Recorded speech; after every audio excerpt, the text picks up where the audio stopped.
하겠습니다.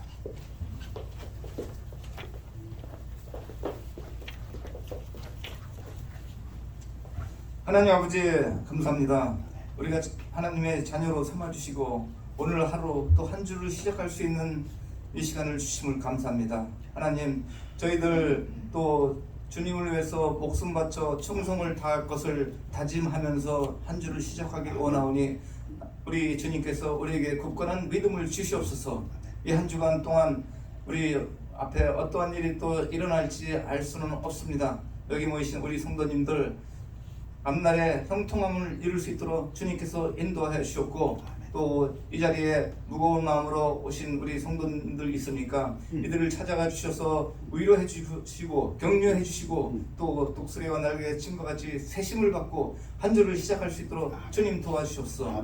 인생은 고난의 연속이고 또 환난과 역경이 우리에게 항상 엄습해 오지만은 우리 주님께서는 수고하고 무거운 짐진 자들아 다 내게로 오라, 내가 너희를 쉬게 하리라. 나는 온유하고 겸손하니 나의 멍에를 메고 내게 배우라고 했습니다. 이번 한 주간도 우리가 주님의 멍에를 메고 겸손하고 또 온유한 마음으로 세상을 살 수 있도록 주님 도와주시옵소서. 우리가 환난과 역경을 당할 때 참 많은 부분이 우리가 교만하고 겸손하지 않아서 일을 당할 때가 많이 있습니다. 온유한 마음과 겸손함을 우리 주님께 배우는 한 주가 되고 또 나보다 남을 낮게 여겨서 또 항상 겸손한 자세로 이 한 주간을 살 수 있도록 우리에게 믿음을 도와줘 주시옵소서. 여기 모인 우리 형제 자매님들 이들을 불쌍히 여겨주셔서 한 주간도 힘차게 또 세상에 나가서 살 수 있도록 지혜와 능력을 주셔서 물질을 능력을 주셔서 세상에 살면서 어려움 없이 남에게 물질을 또 공급하고 남에게 베풀 수 있는 이들이 될 수 있도록 주님 도와 주시옵소서. 또 건강도 하나님께서 주셔야만이 우리가 건강하게 예수님 오시는 그날까지 열심히 복음을 전파하고 주의 일을 할 수 있습니다. 이들에게 하나님 찾아가셔서 주님의 양손을 벌려서 이들을 축복해 주셨고 이들에게 항상 기쁨과 감사가 넘칠 수 있도록 이들에게 믿음을 먼저 심어주셨기를 기도합니다. 말씀 선포하실 목사님 가정에 항상 영육간의 강건함과 항상 오늘 말씀 전파하실 때도 마귀 역사하지 않고 오로지 하나님 말씀만 선포되어서 우리가 하나님 말씀으로 받아들여서 행동하는 크리스찬이 될 수 있도록 주님 도와주시옵소서. 우리 이 시간에 우리 자녀들 어디에 있는지는 모르지만 항상 우리가 자녀들을 위해서 기도합니다. 항상 세상을 두려워하지 않고 믿음을 가지고 세상을 이길 수 있는 우리 자녀들이 될 수 있고 사람을 두려워하지 않고 하나님 말씀만 의지하는 자녀들이 될 수 있도록 도와주시옵기를 예수님 이름 받도록 기도합니다. 아멘. 찬양가 나오시겠습니다.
제가 지난주에 서정화 목사님을 만났는데 서정화 목사님이 저희 찬양대 참 은혜롭다고 칭찬하셨습니다.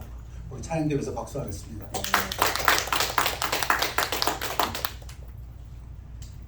지금 50견으로 고생하고 계십니다. 위에서 기대해 주시기 바랍니다. 자, 하나님 말씀은 마가복음입니다. 우리 다 같이 일어나시겠습니다. 마가복음 11장 1절에서부터 6절까지를 교대로 공독하시겠습니다. 그들이 예루살렘에 가까이 와서 감람산 벳바게와 베다니에 이르렀을 때 예수께서 제자 중 둘을 보내시며 이르시되 너희는 맞은편 마을로 가라. 그리로 들어가면 곧 아직 아무도 타보지 않은 나귀 새끼가 매어 있는 것을 보리니 풀어 끌고 오라. 만일 누가 너희에게 왜 이렇게 하느냐 묻거든 주가 쓰시겠다 하라.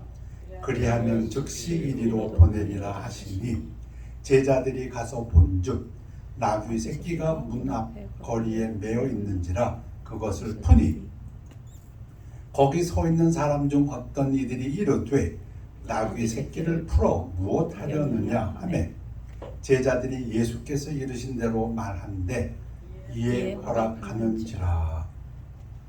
기도하겠습니다. 아버지 하나님, 말씀 선포되는 시간 축복하여 주시어서 하나님의 말씀이 성령의 나타남과 능력으로 증거되도록 축복하여 주옵시고 말씀을 전하는 자와 받는 자가 하나님의 은혜 가운데서 하나님께 영광 돌리도록 축복하여 주시옵소서. 감사드리며 예수 그리스도 이름으로 기도하였사옵나이다.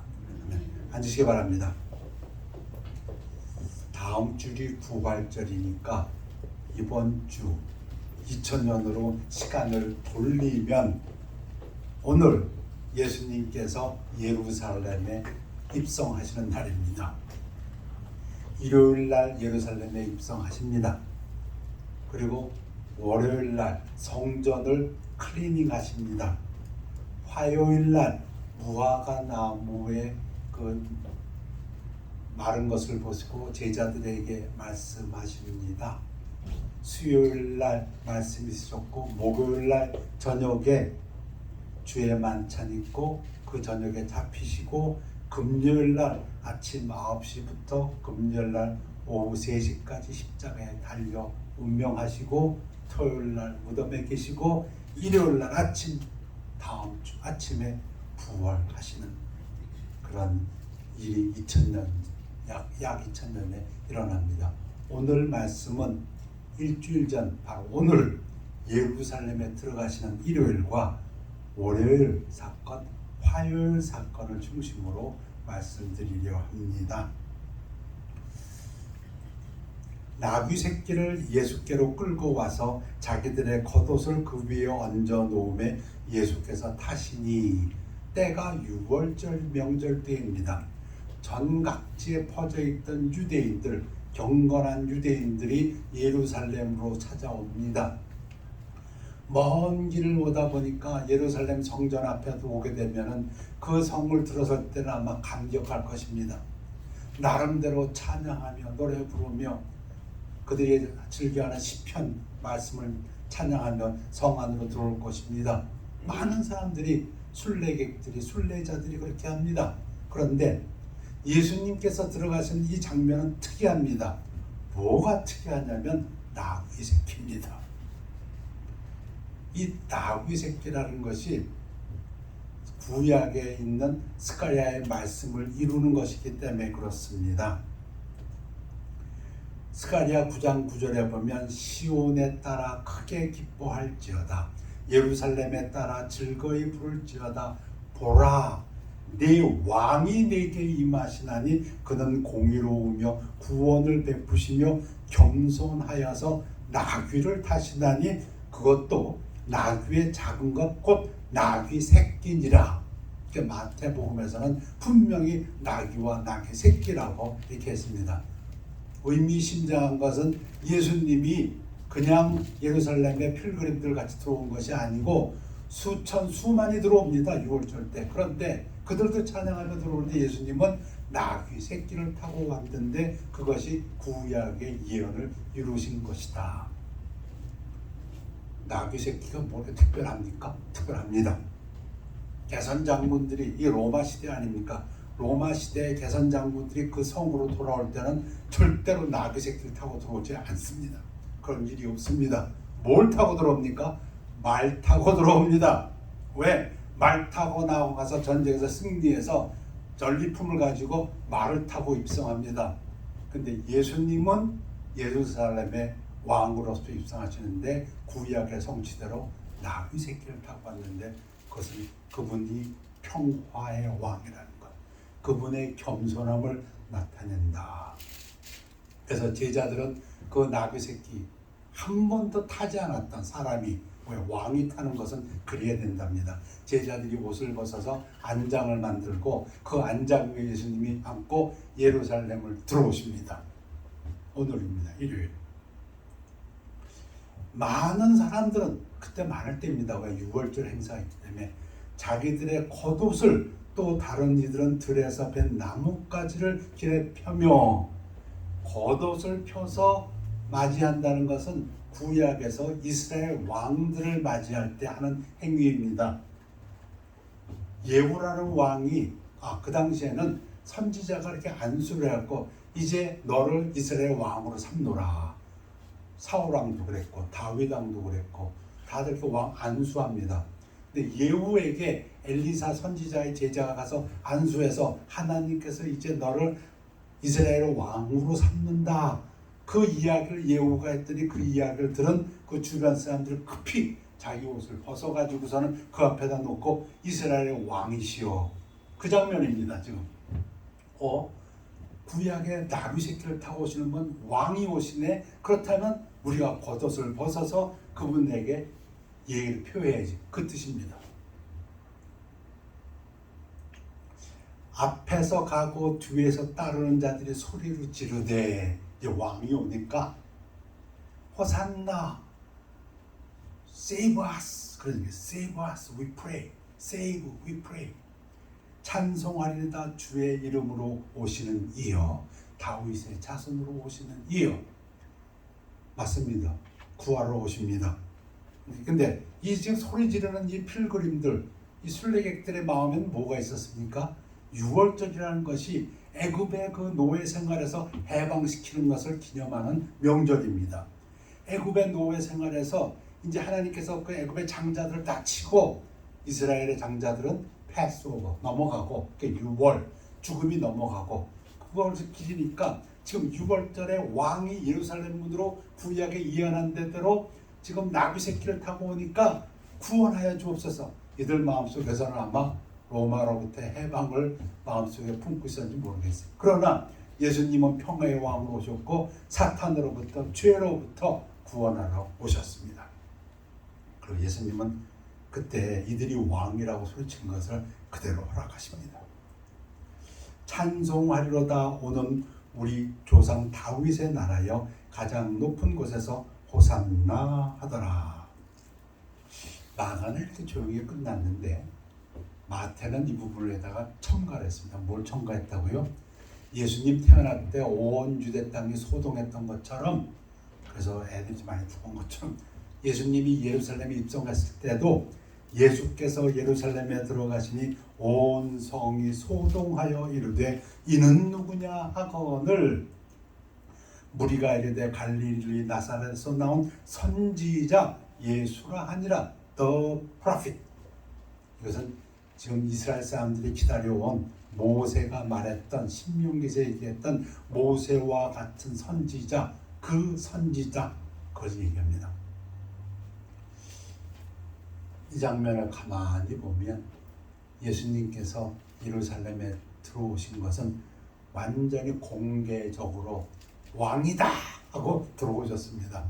백성들은 어떤 의미의 구원인지는 자세히 몰랐겠지만 아무튼 구원의 예약대로 왕이 나귀 새끼를 타고 오셨다. 높은 곳에서 호산나 하고 소리 질렀습니다.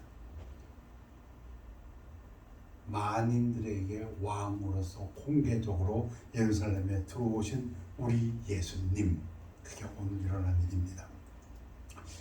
예수께서 예루살렘에 이르러 성전에 들어가사 모든 것을 둘러보시고 때가 이미 저물매 12제자를 데리시고 베다니에 나가시니라. 이렇게 해서 일요일이 지나갑니다. 베다니, 아까 들어올 때도 베다니로 들어오셨는데요. 예루살렘의 동쪽에 감람산이 있습니다. 그 감람산 그쪽에 있는 기슭에 있는 도시가 베다니인데 거기 우리가 잘 아는 나사로, 마리아와 마르다가 그 오두이가 사는 집이 거기 있다고 합니다. 그래서 신학자들은 베다니 그 나사로의 집에 가서 저녁에 머물렀다. 이제 본론입니다. 월요일 날, 그 다음날 아침, 내일 아침 예수님이 멀리서 잎사귀 있는 한 무화과 나무를 보시고 혹 그 나무에 무엇이 있을까 하여 가셨더니 이튿날 그들이 베다니아에서 나왔을 때 예수께서 시장하신지라.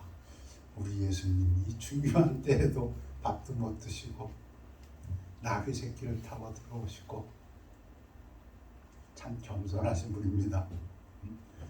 개선장군 같으면, 사람 같으면 진짜 번쩍번쩍 빛나는 황금말 아니면은 흰 백마에다가 찰떡 끄고 위험 있게 들어오실 텐데 우리 예수님은 나그 새끼에 제자들의 겉옷을 안장으로 하시고 그러고 들어오셨고 그 다음날 아침에도 시장하시다고 말씀하십니다.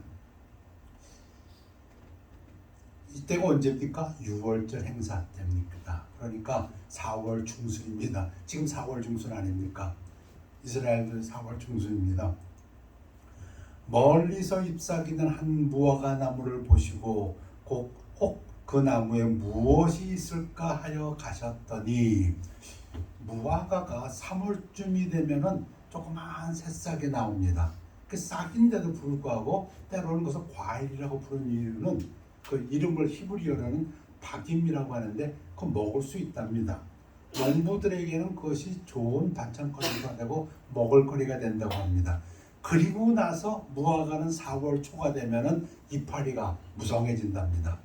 다시 말씀드리면 4월 중순인데 이파리가 무성했다는 것은 이미 먹을 수 있는 그 박임이라는 그 녹색 파란 것이 있다는 걸 그걸 이제 기대하고 가셨는데 가서 보신즉 잎사귀 외에 아무것도 없더라. 이는 무화과의 때가 아님이라. 무화과 때는 5, 6월입니다.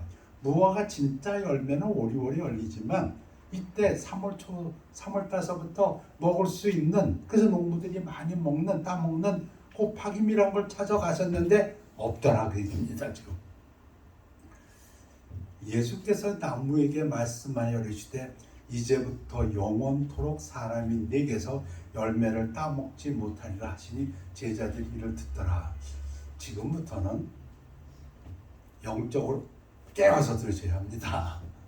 이야기는 분명히 스토리인데 이 내용의 전개가 가만히 이게 관람하시는 것 같이 해서는 이해가 잘 안 됩니다. 왜냐하면 이 장면이 계속 영적인 코멘트가 나오시기 때문에 아니 무화과 나무가 배가 고프셨으니까 잎이 있구나 그러면 그거 먹을 수 있는 것도 있겠구나 하고 가서 봤더니 먹을 게 없어. 없으면 고만이지. 쉽게 생각하면 없다고 해가지고 지금 예수님이 뭐라고 말씀하시냐면 이제부터 영원토록 사람이 네게서 열매를 따먹지 못할. 이건 뭐야? 이게 전체를 봐야 되는데 지금부터 말씀드리는 이 예수님의 말씀이 처음에 무화과 나무가 나오고 그 다음에 성전을 깨끗이 하시는 것이 나오고 다시 화요일날 아침에 무화과 나무가 나옵니다. 그래서 흔히 이걸 샌드위치라고 하는데 무화과 나무 얘기를 하시다가 성전을 깨끗이 얘기하신 걸 하시고 그 다음에 다시 무화과 나무로 돌아오시면서 예수님께서 우리에게 영적인 말씀을 주십니다. 그러면 이 열매가 없는 무화과 나무는 무엇이냐? 구약을 아는 사람들은 쉽게 깨닫습니다. 이사야, 예레미야, 에스겔, 요엘 등등등등해서 무화과 나무가 시들었다, 무화과 나무가 열매가 없다 하는 것은 이스라엘을 비유하는 것으로서 하나님의 심판을 얘기합니다. 자, 무화과 나무의 잎이 만개하는 모습은 열매, 녹색 무화과 형태 박임이 이미 자라고 있음을 나타납니다. 여기서 예수님의 말씀은 상징적으로 중요한데 열매를 맺는 것처럼 보이지만 실제로는 그렇지 않은 모든 사람의 위선을 의미합니다. 여러분, 여기서 이 뜻을 여러분들이 캐치할 수가 있습니까? 무화과 나무가 멀리서 보니까 무성하고, 야, 그래, 그런 거 파김이라는 거 먹을 수 있는 게 있겠구나 갔는데 없어. 여기서 무엇을 의미하냐면, 그럼 이런 해석은 어디서 나오는가? 그 다음 연결되는 성전을 클리닝하다에서도 나옵니다. 겉으로는 유대의 지도자들, 예수님께서도 그들이 하는 말은 들을지언정 그들이 하는 행동은 따라하지 말라, 화 있을지로다. 겉으로는 모든 종교적인 행위를 하고 예배를 드리고 무엇을 하는데 열매가 없다, 그 얘기입니다. 하나님이 기뻐하시는 열매가 없다, 그 얘기입니다. 그 다음에 이어집니다. 지금 이것이 성전을 깨끗하게 하시다. 예수님의 사역을 보면 사역 초기에 성전을 가셔서 깨끗이 하시는 장면이 나옵니다. 그리고 사역의 마지막에 가서 또다시 성전을 깨끗이 하시는 부분이 나옵니다. 두 번, 사역의 초기와 사역의 후기에 두 번 다 성전을 깨끗하게 하십니다. 어떤 성전입니까? 세 번째 성전이죠. 솔로몬의 성전이 처음 성전이라면 스룹바벨의 성전이 있었고, 이제 지금 헤롯이 지은 BC 20년서부터 지금도 짓고 있는 웅장한 이 성전, 그들이 예루살렘에 들어가니라. 지금 무화과 나무 월요일 아침 사건 후에 지금 예루살렘에 들어가십니다. 예수께서 성전에 들어가서 성전 안에서 매매하는 자들을 내쫓으시며 돈 바꾸는 자들의 상과 비둘기 파는 자들의 의자를 둘러 엎으시며, 초기하고 똑같이 성전 안에서 매매, 팔고 사는 것 못한다, 그 얘기입니다. 돈 바꾸는 것 못한다, 상과 비둘기 파는 것 못한다. 여러분 잘 배웠습니다. 왜 매매가 있습니까? 먼저 먼 곳에서 온 사람들이 자기 돈을 가지고 성전에서 성전세를 낼 수 없습니다. 환전해야 합니다.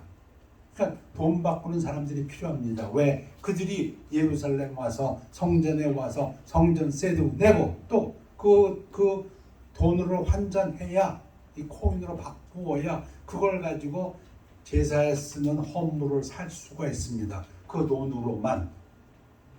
그런데 이게 굉장한 이권 장사입니다. 누구에게? 산헤드린 유대 지도자들과 그리고 이 사두개인들, 성전을 지금 책임지고 있는 이들에게는 이것이 엄청난 이권입니다. 돈 바꾸면서 환율 띄어먹고, 그리고 그 돈 가지고 이제 돈 있는 사람은 양을 사겠죠. 양만 6월절 때 26만 마리인가? AD 64년에 요세푸스라는 그 신학자가 조사해 보니까 엄청난 양입니다. 몇백 마리가 아니에요. 20-30만 마리의 양이 팔리는 엄청난 이익입니다. 그것도 비싼 돈에. 비둘기는 돈 없는 사람들은 비둘기를 사야 됩니다. 그것도 실세보다 더 비싼 돈으로. 그러니까 그들은 하나님께 예배드리기 위해서, 그들 당시로 하면 제사 드리기 위해서. 제사가 뭔데요? 제사를 지내야 하나님께서 그 제사를 받으시고 이제 죄를 용서해 주시고 하나님과의 교제가 다시 회복되는 것, 유대인들에게는 아주 중요한 거죠. 레위기가 그들에게는 생명보다 귀하다는 것처럼. 근데 예수님께서 그것을 내쫓으시고 뒤엎어 주셨습니다. 그리고 초기 사역에서는 채찍으로 그들 치셨다고까지 말씀하십니다. 아무나 물건을 가지고 성전 안으로 지나다님을 허락하지 아니하시고, 커머셜리즘, 성전 안에서 돈 벌려고 하는 것, 이익을 취하려고 하는 것, 예수님께서 극도로 싫어하셨습니다.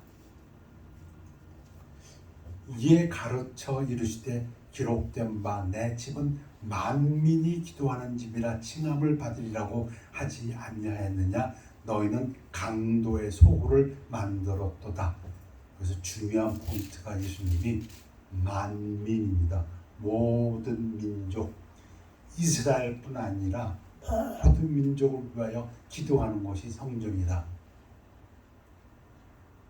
그런데 너희가 강도의 소굴을 만들었다. 이권 장사하고 있다. 돈 벌고 있다. 그 얘기입니다.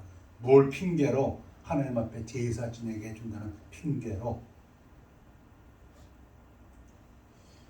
그러면 대제사장들과 서기관들이 맞아. 우리가 하나님께 기도하는 집에서 이거 이권 장사하면 안 되지. 그래야 되는데 아니요. 싸움이 일어나고 자기들이 힘 있으면 예수님을 눌러 죽이려고 합니다. 대제사장들과 서기관들이 듣고 예수를 어떻게 죽일까 하고 꾀하니 이는 무리가 다 그의 교훈을 놀랍게 여김으로 그를 두려워함일러라. 여러 가지 이유가 있겠습니다. 예수님께서 그 백성들의 존경을 받고 예수님을 따르는 걸 보고 시기해서도 그럴 수 있고요. 그런데 중요한 포인트는 이권을 뺏길까봐 아까도 말씀드린 대로 엄청난 이권이거든요. 지금 좀 말씀드리기 부끄럽지만 지금 교회에서 일어나는 분쟁들, 큰 교회에서 분쟁이 일어나고 그걸 가지고 사회의 법정에까지 가지고 가는 거 아마 대부분은 이권 때문에 그럴 것입니다. 그 예수님 같으시면은 다 뒤집어 엎으시고 쫓아내고 채찍질하셨을 겁니다. 그리고 날이 저물매 그들이 성 밖으로 나가니라. 월요일이 지나갑니다. 월요일 날 뭐 하셨다고요? 성전을 깨끗하게 하셨습니다. 근데 그 날 아침에 무슨 일이 있었다고요? 무화과 나무가 시드른 것을 보고 예수님께서 저주하셨습니다. 오늘 결론입니다. 무화과 나무, 성전, 그다음 화요일 날 아침에 다시 무화과 나무 사건이 돌아옵니다. 열매 없는 무화과 나무가 마르다. The withered fig tree. 그들이 화요일 아침에 지나갈 때 무화과 나무가 뿌리채 마른 것을 보고 말랐는데 뿌리채 말라버렸어요. 그것도 24시간, 아니 24시간도 안 되어서. 여러분, 예수님께서 성전이 멸망할 것을 예언하셨습니다. 멸망하실 때 돌 위에 돌 하나도 안 남고 다 멸망하리라. 그 부분하고 같은 비유입니다. 무화과 나무 이스라엘을 상징합니다. 성전을 상징합니다. 그런데 열매가 없으니까 뿌리째 마른다고 했는데 이스라엘이 그렇게 멸망당하고 성전이 곧 그렇게 멸망당합니다. 돌 위에 돌 하나 남지 않고 완전히 무너져 버리는 사건이 발생합니다. 하나님의 신발입니다. 중요한 질문은 우리 베드로께서 하십니다. 베드로가 생각이 나서 어제 그걸 들었거든. 예수님이 저주하는 걸. 여짜오되 라비여 보소서 저주하진 무화과 나무가 말랐나이다. 자, 오늘 말씀은 스토리, 이야기인데 이게 좀 영적으로 깨어있지 않으면 듣기가 어렵습니다. 이런 부분 때문에 예수께서 그들에게 대답하여 이르시되 하나님을 믿으라. 이게 무슨 말씀이에요? 지금 베드로가 지금 뭘 질문했습니까? 예수님, 당신이 저주하신 무화과 나무가 말랐습니다. 근데 예수님은 엉뚱하게 먼저 세 가지를 말씀하시는데 첫 번째, 하나님을 믿으라. 이렇게 질문과 대답이 싹 들어오십니까? 예수님은 뭘 대답하셨습니까? 무화과 나무가 열매가 없기 때문에 심판받았느니라. 하나님이 기뻐하시는 열매가 없기 때문에 하나님의 심판으로 예수님이 열매 맺지 못해 저주하심으로 말랐느니라. 그러니 열매를 맺기 위해서는 하나님을 믿으라. 그 얘기입니다. 믿음이 무화과 나무의 저주와 무슨 상관이 있습니까? 요점은 제자들이 하나님을 믿어야 한다는 것입니다. 그 얘기 무슨 말입니까? 유대인들이 이스라엘인들이 종교적인 행위는 하고 제사 지내는 신용을 했지만 그 믿음이 하나님을 믿지 않았다는 것입니다. 하나님이 기뻐하시는 열매를 맺는 것을 방해하는 것들을 제거하기 위해서는 먼저 하나님을 믿어야 된다. 하나님을 믿지 않았기 때문에 열매가 없다 얘기입니다. 그들이 제사를 지내는 것 같은데 말라기에서 얘기한 것처럼 하나님께서 기뻐하시는 제사가 되지 못한다 이 얘기입니다. 왜? 그 안에 믿음이 없기 때문에. 예수님은 지금 그것을 갖다 이렇게 말씀하십니다. 베드로가 예수님 또 하나무가 말랐네요. 하나님 믿으라. 우리 예수님께서 이 부분을 아주 잘 설명하신 부분이 있습니다. 요한복음에서 나는 참 포도나무요 예수님은 포도나무고 내 아버지는 농부라 하나님은 농부라. 물은 내게 붙어있어 열매를 맺지 아니하는 가지는 아버지께서 그것을 제거해버리고 물은 열매를 맺는 가지는 더 열매를 맺게 하려 하여 그것을 깨끗하게 하시느니라. 질문합니다. 아주 중요한 질문합니다. 누가 제거합니까? 농부가 누굽니까? 하나님이. 열매를 맺지 않으면 하나님이 제거해 버리십니다. 누가 출입을 하고 깨끗하게 하십니까? 포도나무가? 누가? 하나님이. 농부가 하나님이 그렇게 하신답니다. 저주하기도 하시고 그걸 출입해 갖고 열매를 맺게 하신다고 하십니다. 누가 일하신다고요? 하나님이 일하십니다. 요즘 세상을 보면 너무 힘들게 살고 있습니다. 저 가난한 나라들 보면 참 마음이 아픕니다. 너무너무 힘들게 살고 있어요. 하나님이 일하시는 게 아니고 자기들이 일하니까 너무 힘든 것 같아요. 너희는 내가 일러준 말로 이미 깨끗하여졌으니 내 안에 거하라. 나도 너희 안에 거하리라. 가지가 포도나무에 붙어있지 아니하면 스스로 열매를 맺을 수 없음 같이 너희도 내 안에 있지 아니하면 그리하리라. 지금 열매 얘기를 합니다. 열매가 있으면 하나님께서 역사하셔서 더 열매를 맺게 하고 열매가 없으면 잘라버린다. 좀 그 얘기입니다. 근데 열매가 있으려면 어떻게 하라고요? 내 안에 거하라. 예수님 안에 거하라. 이 얘기는 예수님 말씀 안에 거하라. 열매 맺으려고 노력하지 말고 예수님 말씀 안에 거하려고 노력해라. 제 버전으로는 저는 그렇게 말씀드립니다. 나는 포도나무여 너희는 가지라. 그가 내 안에 내가 그 안에 거하면 사람이 열매를 많이 맺나니. 누가 맺게 합니까? 하나님이 그렇게 역사하신답니다. 나를 떠나서는 너희가 아무것도 할 수 없습니다. 사람이 내 안에 거하지 아니하면 가지처럼 밖에 버려져 마르나니 사람들이 그것을 모아다가 불에 던져 사르니라. 내 안에 예수님 안에 예수님이 금방 다시 설명하십니다. 내 말 안에 내 말을 듣고 믿고 행하면 너희가 내 안에 거하고 내 말이 너희 안에 거하면 무엇이든지 원하는 대로 구하라. 그리하면 이루리라.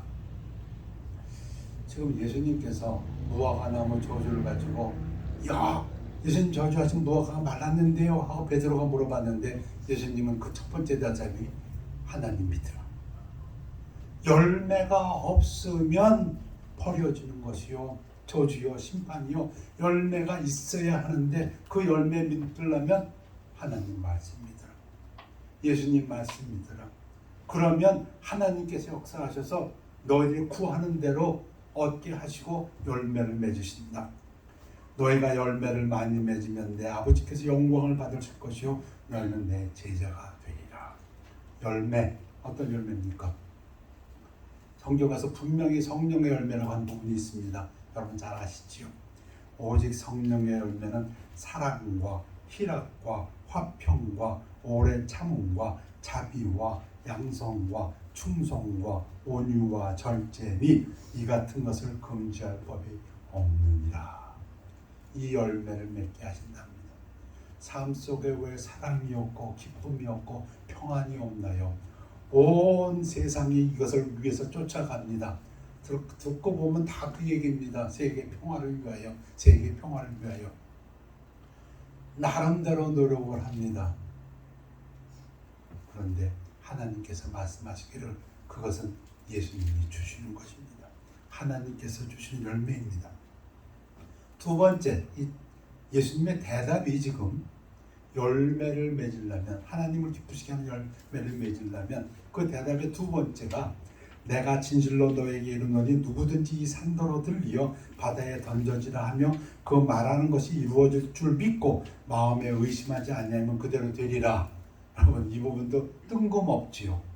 아니 지금 무화과 나무가 마른 것 같고 얘기하는데 첫 번째는 믿으라 하시는, 두 번째는 또 산더러, 그것도 이산이면 지금 감람산을 얘기합니다. 감람산 들어가지고 바다에 던져도 된대요. 이게 무슨 상관이 있어요? 무화과 나무가 마른 거하고. 예수님의 대답은 무엇입니까? 하나님을 믿는 사람들에게 있어서 가장 그 믿는다는 것이 대표적인 것이 기도라는 겁니다. 기도. 하나님을 믿는 사람은 기도하게 되어 있습니다. 그 부분이 이 영적으로 연결되는 부분입니다. 믿음을 얘기하는 사람은 기도를 얘기하는 건 있을 수가 없다, 그 얘기입니다. 지금 예수님의 대답이 이렇게 연결되는 겁니다. 그러므로 내가 너에게 말하노니 무엇이든지 기도하고 구하는 것은 받은 줄로 믿으라. 그리하면 너에게 그대로 되리라. 믿음이 있다는 건 어찌 얘기하면 아버지 하나님 앞에 나가고 구하는 사람입니다. 그게 믿음입니다. 근데 어떻게 구한다고요? 의심하지 않고 두려움 없이. 그게 믿음입니다. 그게 기도지 않습니까? 그래요. 믿음이 나타나는 부분이 기도입니다. 근데 기도를 어떻게 한다고요? 의심하지 않고 내 아버지한테, 그리고 두려움 없이 나가서 구한다. 지금 예수님이 그분, 그래야 열매가 있다, 그 얘기입니다. 지금 열매를 얘기하시면서 믿음을 먼저 얘기하시고 그 다음에 기도를 얘기하십니다. 우리 예수님의 많은 사역에서 보면은 예수께서 그 하는 말을 곁에서 들으시고 회당장에게 이르시되 두려워하지 말고 믿기만 하라. 그 믿는다는 얘기는 의심하지 않고 구하는 것이요, 두려워하지 않고 구한다, 그런 얘기입니다. 그 다음에 세 번째로 지금 베드로의 질문에 대해서 열매 없는 무화과 나무가 시든 것에 대해서 세 번째, 첫 번째는 믿으라 말씀하고, 두 번째는 구하라, 능력의 기도로 구하라고, 세 번째는 또 뜬금이 없지요. 이게 어떻게 연결되는 것인가? 예수님의 말씀입니다. 서서 기도할 때 아무에게나 혐오가 있거든 용서하라. 능력의 기도, 효과 있는 기도는 믿음의 기도요. 그 기도는 용서하는 기도다. 누구에게나 혐오가 있거든. 그리하여야 하늘에 계신 너희 아버지께서도 너희 허물을 사하여 주시리라. 주님께서 우리에게 가르쳐 주신 주기도문에도 보면 우리가 우리에게 죄 지은 자를 사하여 준 것 같이 우리 죄를 사하여 주옵시고. 예수님의 대답입니다. 언제? 화요일 날, 내일 모레 무화과 나무 사건을 통해서 영적인 말씀을 우리에게 주십니다. 전혀 상관없는 것 같은데 이 마가는 그것을 갖다가 무화과 나무에 대한 저주, 그 다음에 성전을 깨끗이 하시는 것, 그 다음에 무화과 나무의 저주에 대해서 열매 없음을 갖다가 막기 위해서, 즉 열매가 있기 위해서는 세 가지를 말씀하십니다. 하나님이 기뻐하시는 열매를 맺기 위해서 첫 번째, 하나님의 말씀을 믿으라. 하나님이 포도나무를 가꾸시는 하나님이 농부십니다. 하나님이 여러분의 삶에서 일하도록 하십시오. 여러분이 해서 열매 맺는다? 아니요. 하나님이 여러분의 삶을 통해서 열매 맺도록 하십시오.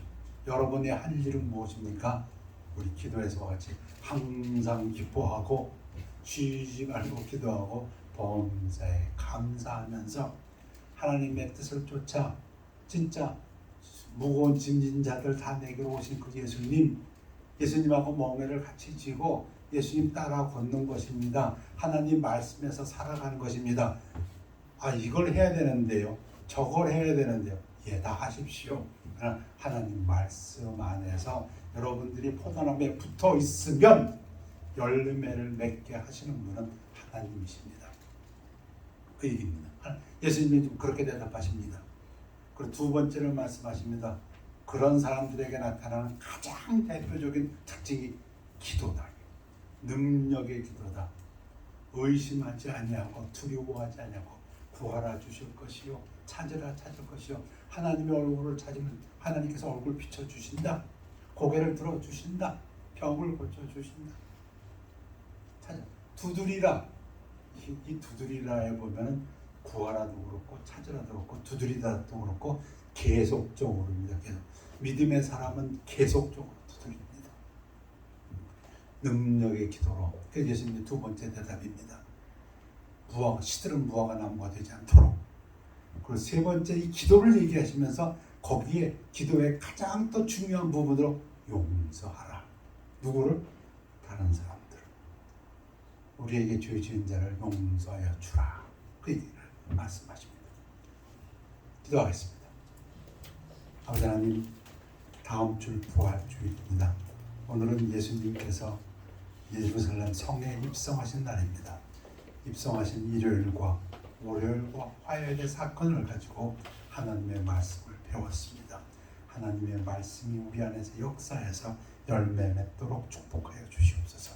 감사드리며 예수 그리스도 이름으로 기도했사옵나이다. 아멘. 나의 영원하신 기업 435장, 통합성경 492장입니다.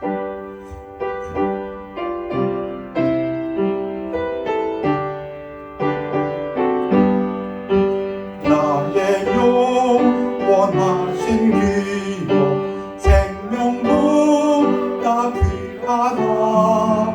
나의 갈 길 닦아도록 나와도 행하소서. 주께로 가까이 주께로 가오니 나의 갈 길 닦아도록 나와도 행하소서. 세상 부귀한 일함과 모든 명예 버리고 험한 길을 가는 동안 나와도 행하소서. 주께로 가까이 주께로 가오니 나의 갈 길 닦아도록 나와도 행하소서. 모든 골짝 지나가며 험한 바다 건너서 전공로 내 이루도록 나와도 행하소서.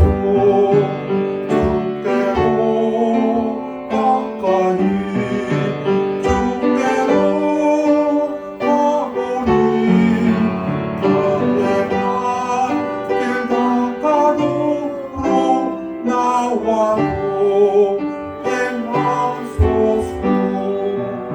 아멘. 다 같이 나가시겠습니다. 기도하겠습니다.